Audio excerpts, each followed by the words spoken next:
Olá, boa noite. Seja bem-vindo ao programa Escola Bíblica da Novo Tempo. Todas as quartas-feiras, 8 da noite, nós temos um encontro marcado para estudarmos a Palavra de Deus. Eu espero que você já esteja aí na sua casa, no seu escritório, em algum ambiente, já com a sua Bíblia na mão, para começarmos a estudar mais uma parábola de Jesus. Você é muito bem-vindo.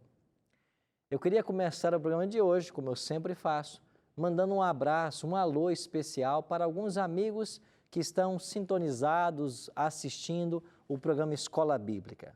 O abraço de hoje vai para Luciane Gonçalves, lá de Araguari, em Minas Gerais, Márcia Damasceno, de Itaituba, no Pará, Flávio Fernandes, de Salvador, na Bahia, Maísa Nobre, de Vitória da Conquista, também na Bahia, Mara Lúcia, do Rio de Janeiro, Regina Célia, de Brasília, Distrito Federal, e Fran Rocha, de Teresina, no Piauí. Muito obrigado pela participação de vocês, por estarem aí conectados com o programa Escola Bíblica. Você pode aproveitar também e deixar nas nossas redes sociais o seu recado. Eu estou aqui ouvindo ou assistindo o programa Escola Bíblica. Deixe o seu nome e a sua cidade e nós vamos estar a cada quarta-feira selecionando alguns amigos para mandar um alô especial. Você aproveita e se inscreve no nosso canal no YouTube. O nosso canal é youtube.com/Escola Bíblica NT. No Facebook, o nosso endereço é facebook.com/Escola Bíblica NT. E o nosso endereço no Instagram é @Escola Bíblica NT. Eu quero aproveitar e fazer um convite especial para você. Você já visitou uma igreja adventista perto da sua casa? Não? Eu quero convidar você para nos fazer uma visita. Já foi? Que você volte. Todos os domingos à noite, nós estamos estudando um tema muito especial em nossas igrejas, os ensinos de Jesus. E você vai encontrar lá na igreja um pastor ou um professor que tem apresentado na igreja os mesmos temas que eu apresento no programa Bíblia Fácil, que vai ao ar todos os sábados às 2h30 da tarde. E se você quiser ir na igreja e já chegar com o guia que eles estão usando, eu quero oferecer esse guia para você agora, porque ele é um presente da Novo Tempo para você. É o guia Ensinos de Jesus. Aqui você tem 18 temas da Palavra de Deus e esses temas nós estamos estudando todos os domingos. Por isso, você é convidado para nos fazer uma visita. E você, para solicitar esse guia, você pode então ligar para nós em horário comercial. O nosso telefone é 0 operadora 12 21 27 3121, ou você pode mandar para nós uma mensagem via WhatsApp. O nosso número é 12 98100 1615. Na sua mensagem já inclua seu nome, seu CPF, e-mail se você tiver e os seus dados postais. No final do estudo tem um questionário. Quem preencher o questionário e devolver para Novo Tempo, aqui vai explicar como, e acertar mais de 70% das respostas, vai ainda ganhar, além de um lindo certificado da Novo Tempo, vai ganhar esse DVD que nós preparamos lá em Israel. São 18 temas gravados em Israel, Egito e Palestina, contando a respeito dos ensinos de Jesus. Um presente maravilhoso da Novo Tempo para você, tá bom? A cada quarta-feira, estamos estudando uma parábola de Jesus aqui no programa Escola Bíblica da Novo Tempo. E hoje vamos estudar mais uma parábola. Nós temos investigado, por enquanto, o Evangelho de Lucas. E Lucas, de fato, é o evangelista que mais parábolas registra. E eu quero convidar você hoje para irmos então para o capítulo 18 do Evangelho de Lucas. E vamos aprender um pouquinho mais sobre a parábola do fariseu e do publicano. Esta parábola contada por Cristo, que está permeada de lições espirituais. Mas antes de começarmos a estudarmos a Bíblia, como é hábito aqui no programa, eu queria convidar você para nós orarmos. Você está com a sua Bíblia em mãos? Se você tiver, segure ela como eu estou fazendo assim, para que Deus nos abençoe mais uma vez e que nós entendamos a sua mensagem. Pai de amor, muito obrigado pela oportunidade que temos de abrirmos a Tua palavra e de buscarmos compreender a Tua vontade para a nossa vida. Mais uma vez, queremos suplicar que o Teu bom e Santo Espírito esteja com todos nós e que nós possamos entender a parábola contada por Jesus e as lições espirituais para a nossa vida. Em nome de Cristo é que nós te oramos. Amém. Pois bem, tome então a sua Bíblia e leia comigo agora Lucas 18, a partir do versículo 9. Jesus diz assim: propôs também esta parábola a alguns que confiavam em si mesmos por se considerarem justos e desprezarem os outros. 2 homens subiram ao templo com o propósito de orar, um fariseu e o outro publicano. O fariseu, posto em pé, orava de si para si mesmo desta forma: ó Deus, graças te dou, porque não sou como os demais homens, roubadores, injustos e adúlteros, nem ainda como este publicano. Verso 12, jejuo 2 vezes por semana e dou o dízimo de tudo quanto ganho. O publicano, estando em pé, longe, não ousava nem ainda levantar os olhos ao céu, mas batia no peito dizendo: ó Deus, sê propício a mim, pecador. Digo-vos que este desceu justificado para a sua casa, e não aquele, porque todo o que se exalta será humilhado, mas o que se humilha será exaltado. Você percebe nesta parábola a linda lição que Jesus quer ensinar para mim e para você nessa noite? Primeiro, ela foi contada para quem? O versículo 9 introduz. Ela foi contada para alguns que confiavam em si mesmos por se considerarem justos e desprezavam os outros. Você conhece algum tipo de cristão que despreza outro? Eu também conheço. Tem gente que se sente com o rei na barriga, que se acha melhor do que as outras pessoas. E foi pensando nesse público que Jesus contou essa história. E Jesus introduz na parábola 2 personagens, um fariseu e um publicano. Haviam vários fariseus no auditório de Cristo no dia que ele contou essa história. E certamente era para eles a grande lição que Jesus pretendia deixar. Quem era o fariseu? O fariseu era o religioso da época. Era a pessoa que buscava cumprir tudo que a lei ensinava. Buscava viver estritamente o que a lei ensinava. E ele subiu ao templo para orar. Também subiu um publicano. Quem era o publicano? Você se lembra de um discípulo de Cristo que também era publicano e se converteu e foi seguir o Mestre? Levi Mateus. Ele era publicano, cobrador de impostos. Os publicanos eram pessoas odiadas também. Eram grandes pecadores na visão dos judeus. E este pecador, ele também foi ao templo para orar. Jesus disse que quando os dois chegaram no templo, primeiro começou a orar o fariseu. E o que o fariseu começou a orar? Primeiro, graças te dou, Senhor, porque eu sou um bom homem, eu sou um bom cristão. Eu não sou roubador, não sou um ladrão, não sou um adúltero, não sou como os outros homens, nem como este publicano que está aí.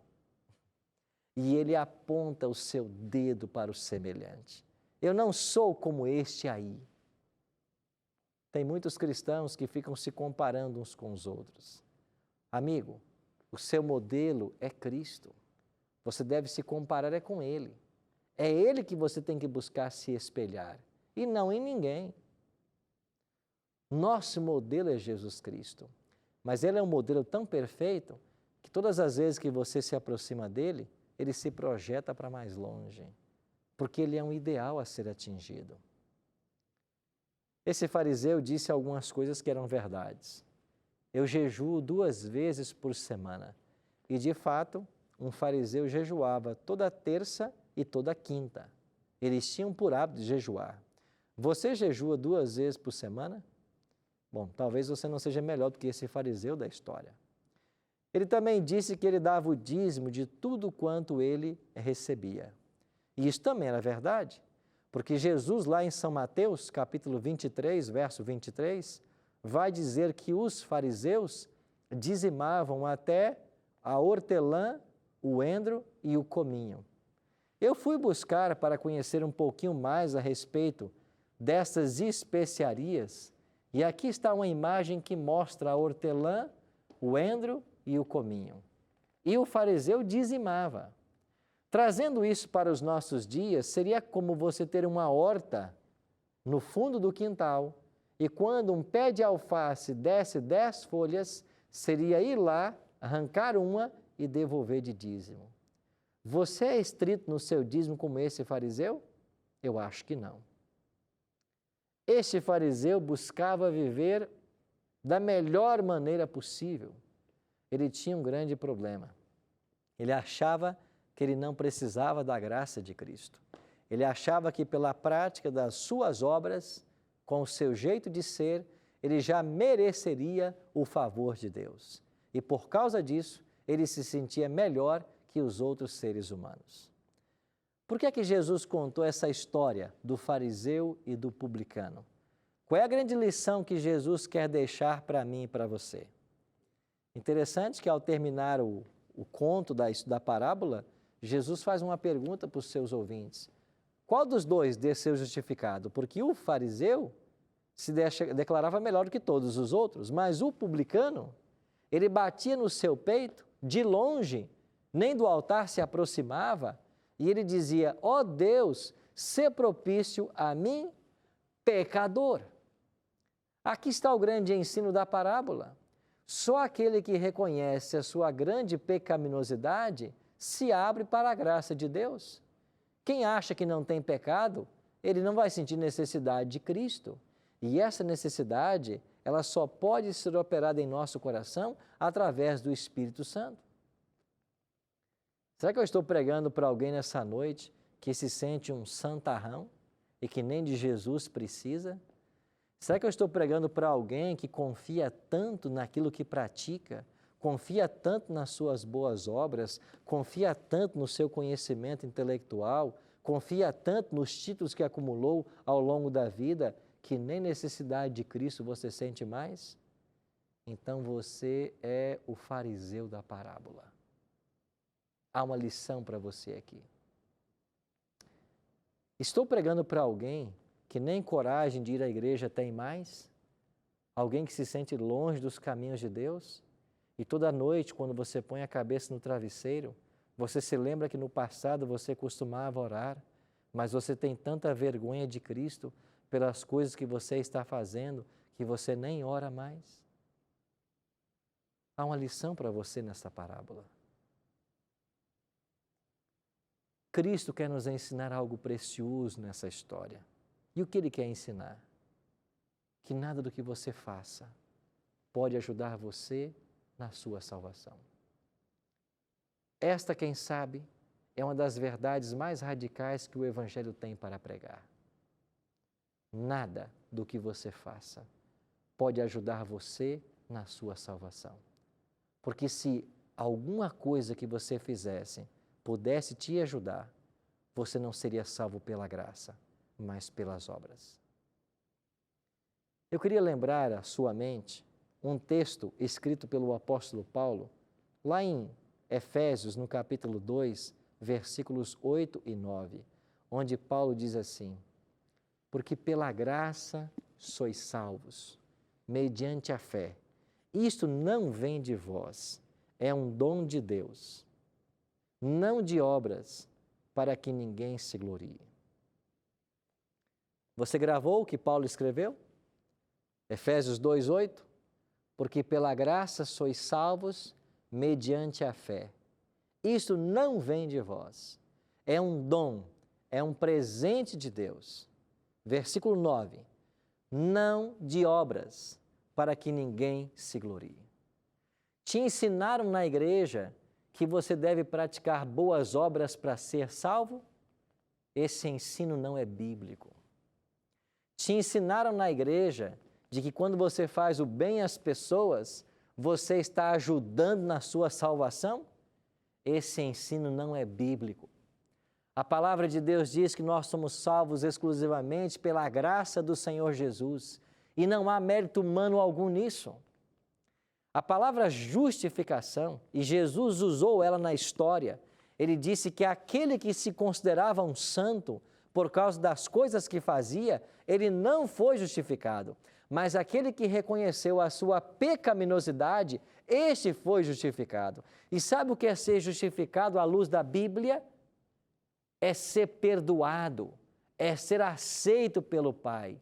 Ser justificado é ter todos os teus pecados perdoados, é o Pai te abraçar do jeito que você está, é o filho pródigo que volta para casa e diz assim: Pai, eu pequei contra o céu diante de ti, eu não sou mais digno nem de ser chamado teu filho. E sabe o que o Pai faz? O Pai o abraça. O pai manda buscar as vestes festivais e coloca sobre o filho. O pai coloca o anel no dedo. O pai coloca a sandália nos pés. Isso é ser justificado. Você não merece. Você é um pecador. Você andou longe de Cristo. Mas o pai te aceita. Porque o pai é amor. Porque o pai é assim. Isso não se explica. Pastor, como explicar esse Deus que me aceita no meio das drogas, que me aceita mesmo sendo uma prostituta, que me aceita mesmo sendo um político corrupto? Como, pastor, explicar? Não se explica. O Pai ama. O Pai ama você indiferente das coisas que você faz, porque o Pai não te ama pelas coisas que você faz. O Pai te ama por ser quem você é. Agora, para você receber essa justificação, você precisa, como esse publicano, reconhecer que você é pecador. Você reconhece isso hoje? Você reconhece? Você entende que você é um pecador? Que o melhor que você pode fazer não passa de trapos de imundícia? Ser justificado é receber o perdão de Deus e a graça que nos torna santos, que nos habilita a uma vida de santidade e caminhar na presença de Cristo. Isso que aconteceu com esse publicano. O fariseu, por outro lado, que confiava em suas próprias obras, não recebeu essa justificação. Eu queria lembrar a você de uma outra história. Essa é uma história linda. Foi aquele momento onde Jesus estava já pregado na cruz, lá no Gólgota. Lá estavam 3 cruzes. Alguém escreveu que na cruz da direita, chamada a cruz do bom ladrão, do que aceitou a Cristo finalmente, alguém morria para o pecado.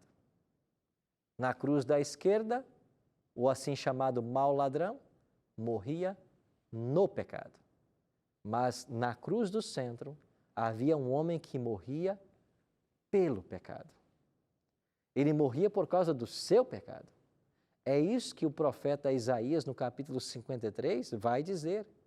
Ele tomou sobre si as nossas dores e as nossas enfermidades levou sobre si. Nós o reputávamos por aflito, ferido de Deus e oprimido.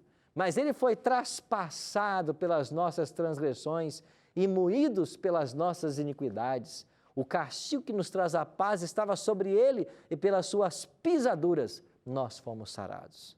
Cristo morreu por causa do seu pecado, por causa do meu pecado. É isso que Jesus está ensinando na parábola. Jesus está ensinando que ele morreu por você e que nada que você faça pode te ajudar e você só pode ser salvo pela graça. Por isso você tem que abrir o seu coração e aceitar essa graça, que é um dom do céu, um dom imerecido. Você não merece, mas Deus te ama e Ele te dá. E sabe que na cruz Jesus teve uma grande alegria. Nos momentos de sofrimento, de angústia e dor, o pedido daquele bom ladrão caiu aos ouvidos de Cristo como uma gota d'água num deserto. O ladrão disse para Jesus: Senhor, quando vieres em teu reino, lembre-se de mim. E por que o ladrão fez esse pedido? A princípio, o ladrão injuriava Cristo. Ele e o outro. Eles estavam ridicularizando Jesus. Mas, em dado momento, ele parou de ridicularizar. E ele começou a pensar e a observar o comportamento de Cristo. Enquanto Jesus estava ali no chão do Calvário sendo pregado numa cruz, enquanto os soldados o pregavam, Jesus orava e dizia: Pai, perdoa-lhes, eles não sabem o que fazem.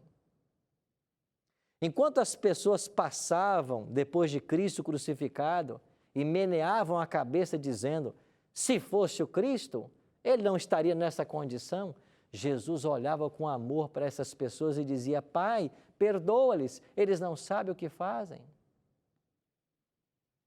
O ladrão começou a reparar como Jesus se portava, como Jesus se preocupou antes de sua morte, deixar uma casa e um lar para sua mãe, quando Jesus disse assim para João, o discípulo amado: João, eis aí tua mãe, e Maria, eis aí teu filho. Sabe o que significam essas palavras? João, leve a minha mãe para a sua casa. Eu não posso mais cuidar dela, cuida para mim. Maria, João é o meu discípulo mais novo, é o único que não fugiu. Cuida dele para mim, porque eu não posso mais cuidar. Esse amor que Jesus teve por João e por Maria tocou o coração desse ladrão. Ele percebeu que ali, diante dele, não estava mais um criminoso como eles. Ele disse isso: disse para o outro ladrão: para de acusá-lo. Nós merecemos estar aqui, porque nós somos ladrões, mas esse homem, nenhum mal ele fez. Só o amor de Cristo pode abrandar um coração do pecador. Só o amor de Cristo pode fazer em nossa vida a transformação que nós precisamos. E amigo, amiga, existe uma lei do céu. Só o amor desperta o amor. Você se sente protegido pelas obras que você pratica? Você se considera salvo porque é um bom cristão? Amigo, isso não te ajuda na sua salvação. Só quem salva é Cristo. E ele voltou-se para esse ladrão e disse para o ladrão: em verdade te digo hoje, você vai estar comigo no paraíso. Eu faço uma pergunta racional para você agora. Quantos mandamentos esse ladrão guardou? Nenhum. Quantos jejuns ele praticou em sua vida? Eu acho que nenhum. Quanto dízimo ele devolveu? Eu acho que nenhum. Quanto trabalho missionário ele fez? Quanto ele se envolveu na obra de Deus? Ele não teve tempo.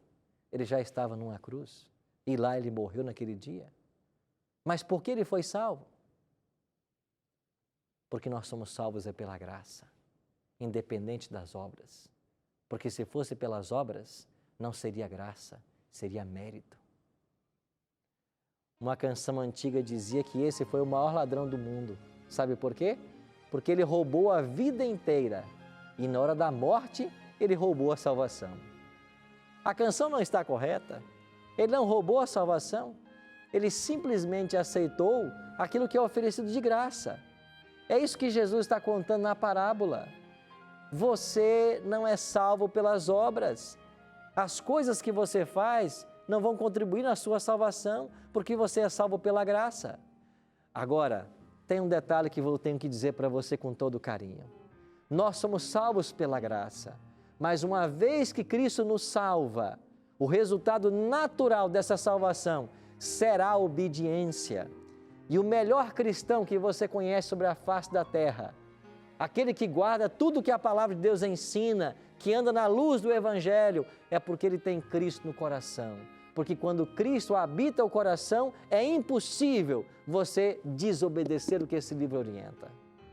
E eu vou falar uma coisa para você com todo carinho. Muitas vezes nós, adventistas, somos taxados de legalistas. Nós não somos legalistas. A igreja adventista não ensina a salvação pelas obras, como você está aprendendo e vendo aqui agora. Nós ensinamos salvação pela graça em Jesus Cristo mediante a fé. Agora, quando Cristo me salva, Ele me salva para a obediência. Eu não acredito numa salvação onde o crente continua mentindo. Eu não acredito numa salvação onde o crente continua roubando, continua adulterando, continua cobiçando. Eu não acredito nessa salvação. Eu não acredito num crente que diz que foi salvo e continua desobedecendo pai e mãe, continua adorando outros ídolos. Eu não acredito numa salvação de um crente que continua desrespeitando o sábado, que é o 4º mandamento da lei de Deus. Você entende onde eu quero chegar? Se Cristo salvou você, você tem que viver tudo que esse livro ensina. Você não é salvo pela obediência, mas a obediência é o fruto daquele que foi salvo, salvo pela graça. Quem é você? O publicano ou o fariseu? Não importa. Há salvação para todos. Há salvação para mim. Eu quero orar por você, para que o nosso coração se abra e para que Deus faça em nossa vida as mudanças que nós tanto precisamos, que só o Espírito Santo pode fazer. Ore comigo agora. Pai Santo, a Tua palavra chega com poder à nossa vida nessa noite. Nós entendemos o quanto carecemos do Senhor. Também entendemos por esta parábola de que nada que nós façamos nos pode recomendar aos céus, porque finalmente nós não somos salvos pelas obras, mas pela graça de Cristo, evidenciada na história do ladrão na cruz. Nessa noite, queremos abrir a porta do nosso coração e Te aceitar como nosso Salvador pessoal. Visita, Senhor Deus, a este amigo, a esta amiga que está me assistindo agora, que tem sentido o seu coração tremer diante do Evangelho de Cristo. Visita-os agora. Abraça-os com Teu Espírito Santo, que eles sintam as Tuas mãos poderosas abraçando a eles e que a salvação chegue na vida deles. Em nome de Cristo eu te oro, hoje e sempre. Amém, Senhor. Amém.